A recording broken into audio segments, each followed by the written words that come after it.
অভিযানের দিন আপনি ট্রেলার দেখেছেন, আপনাকে আমি সিনেমা দেখাবো।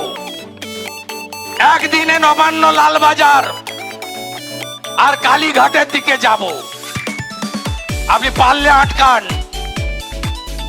মানুষ আপনাকে সরাতে চায়, বড় বড় কথা, ছাপ্পা মেরে মেশিন বদলে গণনা কেন্দ্র থেকে কাউন্টিং এজেন্টদের বের করে দিয়ে পুলিশকে ব্যবহার করে ক্ষমতায় আছেন। করুন না রাষ্ট্রপতি শাসনে একটা ভোট, আপনার কত দম আছে মানুষ বুঝিয়ে দেবে। সরাবো আপনাকে, আপনি শুধু কেড়ি আঙুল গুনছেন। কবে মহালয়াটা হবে, আন্দোলনটা বন্ধ হয়ে যাবে, বাঙালি পুজোয় মেজে উঠবে, বাস স্ট্রিটের মতো, কামদুনির মতো, হাঁসখালির মতো, বকটুইর মতো, কালিয়াগঞ্জের মতো, সন্দেশখালির মতো বাঙালি ভুলে যাবে। আবার আমি নেমে পড়ব। 1000 ছিল, 1200 নে, ভোটটা আমায় দে। চাকরি আছে, শিল্প আছে, পড়াশোনা আছে, মা বোনের নিরাপত্তা আছে। ধ্বংসের পথে বাংলা, লজ্জা লাগে। আগে যখন এমপি হয়ে দিল্লি গেছি 9 সালে, যখন জিজ্ঞেস করত, বলতাম বাংলা থেকে এসেছি, লোক বলতো নেতাজির দেশ, বলতো বিবেকানন্দের দেশ, মা শারদামণির দেশ। বেলুড় মঠ আছে, ভারত সেবাশ্রম আছে, মায়াপুরের ইস্কন আছে, দক্ষিণেশ্বর আছে, তারাপীঠ আছে, কালীঘাট আছে, মদন মোহনজিউ আছে। এখন বাংলা বাঙালি হিসেবে পরিচয় দিতে আমাদের লজ্জা হয়। এই বেহায়া মুখ্যমন্ত্রীর জন্য প্রতিহিংসা নিচ্ছেন না? আবার আমি নেমে পড়ব মুসলমানদের কাছে। 21-এ বলেছিল সিএ মানে এনআরসি, এনআরসি মানে নাকি ডিটেনশন ক্যাম্প। সিএ চালু হয়ে গেছে 6 মার্চ, 4 মাস হয়ে গেছে, কাউকে কেউ মাথায় করে তুলে দেয়নি। এবারে বলল এইবার 400 পার, মোদিজি বলছেন, মানে হিন্দু রাষ্ট্র। দল বেঁধে ভোট, লে ঠেলা, বুঝুন এবারে ঠেলা। নবান্ন অভিযানের পরে গোটা রাজ্য থেকে এই চটি চাটা বিনীত গোয়েল আর হাওড়ার সিপি 200-র বেশি লোককে গ্রেফতার করেছে। শান্তনু সিনহা বিশ্বাস আরেক চামচা বাজার করে ওর বাড়িতে।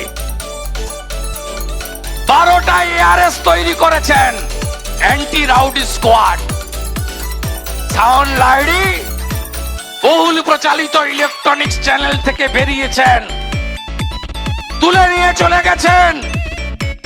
কাল রাত্রি 3টায় সায়নের বাবা অনেক আগে গত হয়েছেন। ও যখন অল্প বয়স, একা মা থাকে, 3টের সময় পুরুষ পুলিশরা লালবাজার থেকে গিয়ে সায়নের বাড়িতে ঢুকে তল্লাশির নামে একটা ল্যাপটপ তুলে নিয়ে এসছে।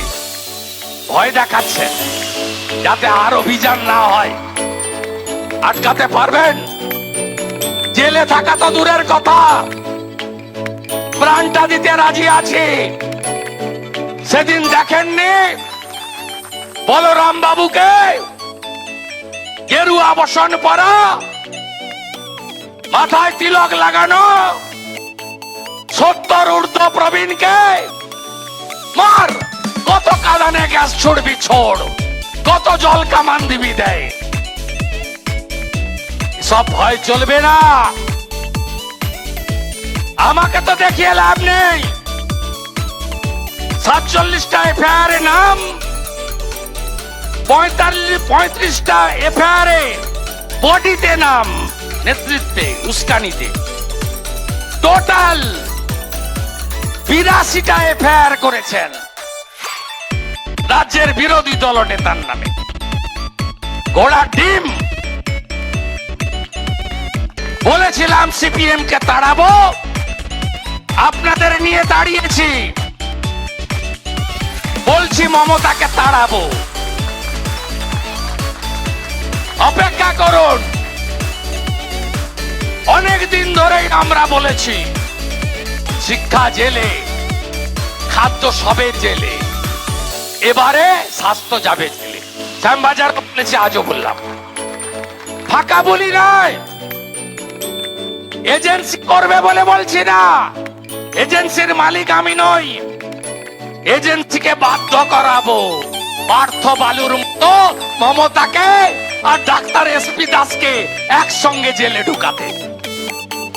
একটা মামলা টালা থানার সন্দীপ ঘোষের নিয়েছে ইডি। আসল তো ওইখানেই হবে, হেলথ ডিপার্টমেন্ট।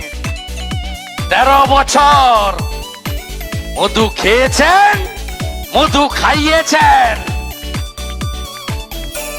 হবে হিসাব। সোমবার দিন আবার একটা ভালো তথ্য বিকাল বেলা দেব, ভালো তথ্য দেব, আজকে বলছি না। ভালো তথ্য দেব। আপনাকে বলে গেলাম ব্যাগ গুছান, আপনি ব্যাগ গোছান। আর আপনার মুখোশ মঙ্গলবার বিধানসভায় আমি দেব। আমাদের ধর্ণা চলছে, চলবে। আন্দোলনের ঝাঁজ বাড়ান, আন্দোলন তীব্র করুন। আর ছদ্মবেশে যারা তৃণমূলকে রেখেছে সে সিপিএম থেকে সতর্ক থাকবেন। লাগাতার নবান্ন অভিযানের আগে সেলিম সাহেব থেকে মীনাক্ষী, বিজেপির প্রোগ্রাম, শুভেন্দুর প্রোগ্রাম, আরএসএস এর প্রোগ্রাম। একটাও বিজেপি নেতা ছিল না, অর্জুন সিং ছিল পিছনে। তাও সাংবাদিকদের বলেছে মেয়ের বাপ হিসেবে এসেছে, বিজেপি হিসেবে আসেনি।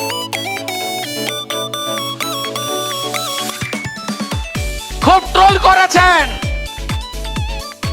বলরাম বাবু কবে ছাত্র হলো, অর্জুন সিং কবে ছাত্র হলো। চিটিংবাজদের হাত থেকে বাংলাটা বাঁচান, বাংলাটা বাঁচান। আর 70 বছরের জর্জিয়া ইউনিভার্সিটির ভুয়া ডক্টরেট মাননীয়া পিসিমণি, তিনি কবে ছাত্রী হলেন। আর ওই বাছুরটা গেছিল 36 বছর বয়স, ভুয়া ইউনিভার্সিটির এমবিএ, সে কবে ছাত্র হলো। দুজন দুটো ডিগ্রি লেখে না, একটা ভাইপো লেখে না এমবিএ, ভুয়া ইউনিভার্সিটি 5 লাখ টাকা দিয়ে সার্টিফিকেট কিনেছিল, ধরা পড়তে লেখে না। আর জ্যোতিবাবু ধরেছিল, জর্জিয়া ইউনিভার্সিটির ডক্টরেট। জ্যোতিবাবু ধরার পর থেকে আর লেখে না।